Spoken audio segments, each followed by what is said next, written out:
Hi, folks. Welcome to Crisco's Corner. Welcome back. And those of you that are new, welcome. Here's a clip from Congressman Byron Donalds from Florida with Wolf Blitzer on the most trusted name in news, CNN. I say that tongue-in-cheek, of course, and sarcastically because they're the polar opposite of that. They're not trusted at all. But they let him on, and I'm a little surprised. Now, take a look as Representative Donalds is talking about Joe Biden, and now a second set of classified documents have popped up. And look at the look on his face. It's like, I'm Italian, so the old Italians know what this is. Agita. He's got agita. Looks like he just, ate a bad oyster or something to look on his face. It's interesting. Let's take a listen. You're a member of Congress. You deal with classified information. What's your reaction to this? Oh, well, my reaction is pretty simple. I'm wondering why the Vice President of the United States had classified documents outside of the hands of the intelligence community. Listen, it's been pretty clear that presidents do have some classified documents. But the difference between a president and everybody else is the president has the ability to declassify information. The vice president has no ability to declassify information. So number one, what was he doing with classified information in his possession?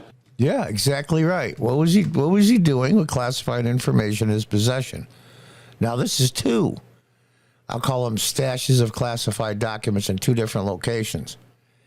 And let's remember, the first set that were found in offices of his think tank, so to speak, which is majority funded by the Chinese CCP indirectly through another company, but it all comes from China, the Communist Party of China. Isn't that interesting?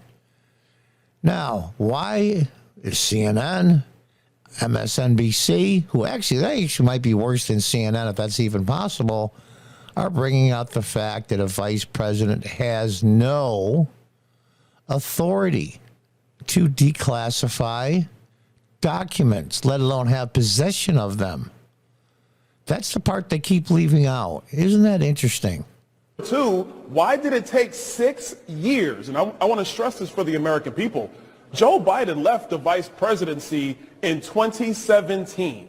So it's taken 6 years for these documents to surface. That is incredibly concerning. And point number three, and this is the one that's most important. Yeah. 6 years they sat there in two different locations. How many more are there? Who the heck knows? Who the heck knows? And all the press is like, well, he turned them in right away when they were discovered because he's a really good guy and he follows the law and he didn't mean to have them in his possession. He has no clue how they got there. Well, Trump knew exactly the documents he had locked up in Mar-a-Lago. Him and his people brought them there. There's no question. It's amazing to me. It's amazing to me. Here's the other point before we finish up. The other point is this. Why don't they say, well, you know what? You're right. There were top secret classified documents in two different locations. Now could be more. We'll have to see. But now that Joe Biden is president and not vice president, he has that same sweeping authority as Donald Trump does. It can declassify anything whenever he wants to, ever. You know why they won't do that? Because they'll be admitting that Donald Trump could have done it as well, and that lets him off the so-called hook for these documents in Mar-a-Lago. And why wasn't Joe Biden's offices raided, his home raided? Mar-a-Lago is Donald Trump's home. They even went through his wife's clothes, underwear drawer. I mean, this is ridiculous. Even the most hardcore Trump derangement syndrome people that hate his guts. See, this is absolute BS. Absolute BS. Let's finish up the video. Everybody can go back to the Hillary Clinton email saga. We know other presidents have had classified information. But why was there a raid on Mar-a-Lago? But now this story just kind of seeps out and everybody's saying, oh, we just want to get down to the bottom of it. And everybody's giving the benefit of the doubt. A vice president of the United States or a secretary of state or anybody else should not be having classified information. Now look at this. Look at the look on Wolf Blitzer's face. It's like he's in pain.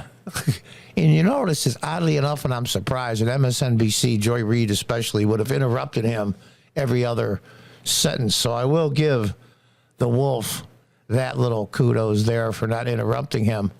But it's matter of fact is true. It's not like it's something they pulled out of the air. It's the law. It's I believe it's federal code. If you were sitting down at a table with Donald Trump while he was president, there's a folder on the table that says top secret. He opens up the folder and hands you a piece of paper. He just declassified that piece of paper he handed you. That's the way it is. But Biden can't say I declassified everything as soon as I became president, because that lets Trump off the hook, because he can declassify as well. These guys have painted themselves into a corner. Now, here's the problem. 40% plus of the voting public doesn't care. They still think Joe Biden's a great guy for turning him in, and Donald Trump's a criminal felon for keeping them behind locked doors. Even though the FBI went through these papers 2 or 3 times before they raided Mar-a-Lago. I'm sure if they pulled a bunch of paperwork out of Mar-a-Lago when Trump had the documents that they say, Mr. President, these things are very sensitive, top secret. Can we take these with us and put them in the National Archives under wraps? I'm sure Trump would have said, okay, yeah, sure. Geez, he offered the guys lunch and a drink when they were there. He was very, very accommodating. Changed the locks on the door on request. He did everything they asked. And so here we are. 2-tier justice system. Nothing will unravel a republic faster than a 2-tier justice system. And by the way, I thought the progressive Democrats were something they were fighting for decades, if not longer. A 2-tier justice system where one set of rules for one side and one set of rules for another was inherently evil. Isn't that interesting?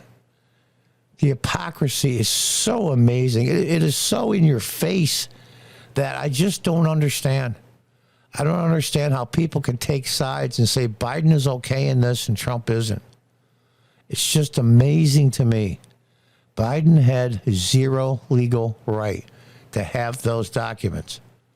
And make it even worse, he didn't even know he had them in those offices, which begs the question, who took the documents out of the White House and put them there? And where is the chain of custody of these documents? How many people have seen them? How many hands has it gone through? And how many more documents are there? Trump's chain of command is very simple. It came from the White House, got boxed up, went to Mar-a-Lago. There's no question on the chain of custody.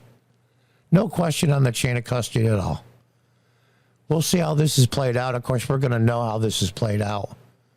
Will the DOJ raid Biden's house or any of his offices? Of course not.